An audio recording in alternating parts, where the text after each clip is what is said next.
আপনি কি জানেন পৃথিবীতে এমন একটি পবিত্র ভূমি রয়েছে যার চারপাশে ফেরেশতারা নিজেদের ডানা মেলে রাখেন, আর সেই ভূমিই হবে কিয়ামতের দিন সকল মানবজাতির সমবেত হওয়ার স্থান।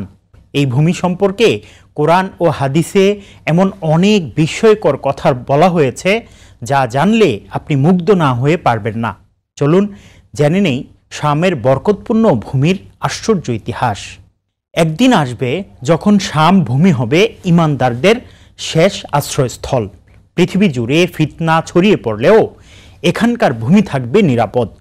আল্লাহর ফেরেশতারা এই অঞ্চলে ছায়া দান করবেন। নবী ঈসা আলাইহিস সালাতু ওয়াস সালাম অবতরণ করবেন এই ভূমিতে, আর এখানেই সমাপ্তি ঘটবে পৃথিবীর সবচেয়ে ভয়ঙ্কর শত্রু দাজ্জালের। শুরুতেই এই প্রশ্ন মাথায় আসতে পারে, এমন ভূমির কথা বলা হচ্ছে, সেটি কোনটি? প্রাচীন যুগে যাকে বলা হতো মুলকে শাম, সেটি আজকের সিরিয়া, জর্ডান, লেবানন এবং পূর্ণ ফিলিস্তিনের সমন্বিত অঞ্চল। এই ভূমি শুধু ভৌগোলিকভাবেই নয়, ইসলামের ইতিহাসে নবী রাসূলদের স্মৃতিতে এবং কোরআন হাদিসে বিশেষভাবে উল্লেখিত। চলুন জেনে নেই কিভাবে এই বরকতময় ভূমি কিয়ামতের আগে অনন্য ঘটনাবলীর কেন্দ্রবিন্দু হবে। শাম ভূমির বরকতময়তা। কোরআনে বহু জায়গায় শামের ভূমির বরকত সম্পর্কে আলোচনা এসেছে। আল্লাহ তাআলা বলেন, যাদের দুর্বল মনে করা হতো আমি তাদের উত্তরাধিকার দিয়েছি এমন ভূমির যার পূর্ব ও পশ্চিমে আমি বরকত রেখেছি।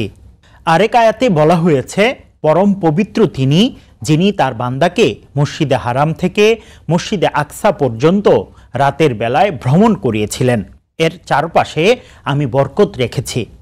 মুফাসসিরগণ একমত হয়েছেন যে এই বরকতময় ভূমি বলতে শামকেই বোঝানো হয়েছে। হাসরের ময়দান হবে শামে। ইমাম কুরতুবী, ইবনে কাসির এবং ইবনে হাজার রহমতুল্লাহি আলাইহি বলেছেন, শাম হলো হাসরের ভূমি। প্রথম হাসর সংঘটিত হয়েছে এখানে ইহুদিদের বহিষ্কারের মাধ্যমে, আর দ্বিতীয় এই ভূমিতেই সমগ্র মানবজাতি একত্রিত হবে। রাসূলুল্লাহ সাল্লাল্লাহু আলাইহি ওয়াসাল্লাম বলেছেন, তোমাদের হাসর হবে শামের মাটিতে। সেখানেই আরোহী, পদাতিক ও অর্ধমুখী তিন দলে বিভক্ত হবে মানুষ। ফেরেশতাদের ছায়া বিছানো থাকে যে ভূমিতে। রাসূলুল্লাহ সাল্লাল্লাহু আলাইহি ওয়াসাল্লাম শামের প্রশংসা করে বলেছেন, শামের জন্য সৌভাগ্য, কারণ ফেরেশতারা তাদের ডানা দিয়ে এই ভূমিকে আবৃত করে রেখেছে।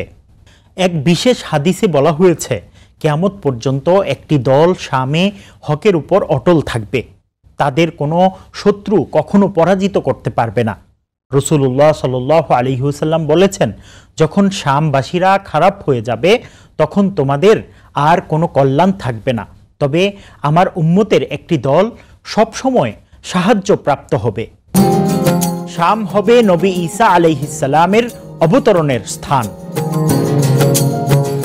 হযরত ঈসা আলাইহিস সালাতু ওয়াস সালাম কিয়ামতের আগে সিরিয়ার দামেস্ক নগরীর পূর্ব দিকে অবতরণ করবেন। সেখানেই তিনি দাজ্জালকে হত্যা করবেন। রাসূলুল্লাহ সাল্লাল্লাহু আলাইহি ওয়াসাল্লাম বলেছেন, দাজ্জাল ঈসা আলাইহিস সালাতু ওয়াস সালামকে দেখামাত্র গলে যাবে, তারপর তিনি নিজের হাতে তাকে হত্যা করবেন। ফিতনা থেকে নিরাপদ ভূমি সিরিয়া বা শাম।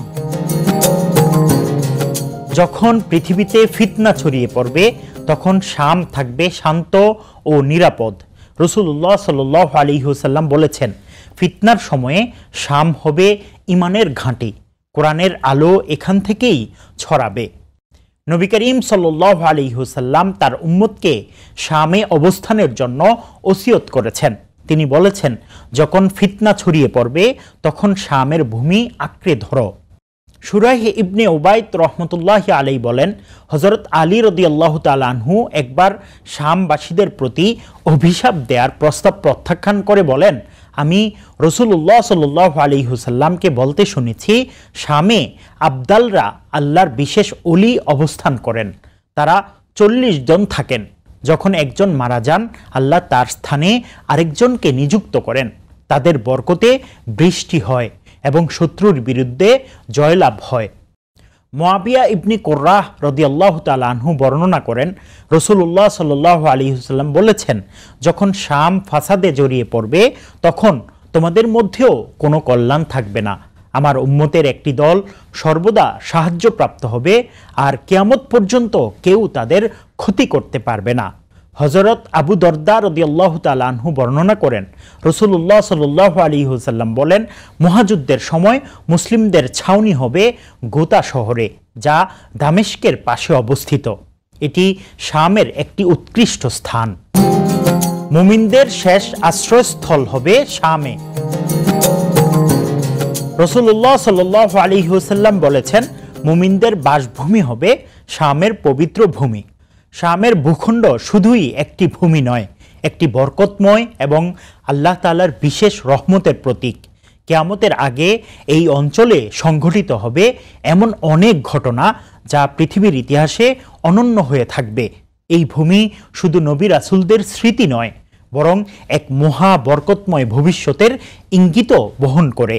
তাই এই ভূমির ফজিলত আমাদের জন্য এক বিশেষ বার্তা। ইমাম মাহদির খিলাফত ও ভূমিদশ। উম্মে সালামা রাদিয়াল্লাহু তাআলা আনহা বর্ণনা করেন, রাসূলুল্লাহ সাল্লাল্লাহু আলাইহি ওয়াসাল্লাম বলেছেন, একজন খলিফার মৃত্যুর পর মতানৈক্য দেখা দেবে। তখন একজন ব্যক্তি ইমাম মাহদি মদিনা থেকে মক্কায় আসবেন আর মানুষের চাপের মুখে বায়াত গ্রহণ করবেন।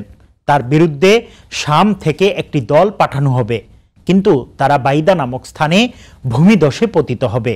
শামের ভূমি ইসলামের ইতিহাসে এবং ভবিষ্যৎবাণীগুলোর আলোকে এক বরকতময় স্থান হিসেবে উল্লেখিত।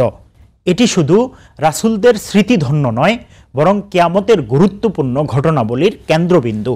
হাসরের ময়দান থেকে শুরু করে নবী ঈসা আলাইহিস সালাতু ওয়াস সালাম এর আগমন, দাজ্জালের পরাজয় এবং ফিতনা থেকে নিরাপত্তার বাণী সবকিছুই শামের বিশেষ মর্যাদার কথা স্মরণ করিয়ে দেয়।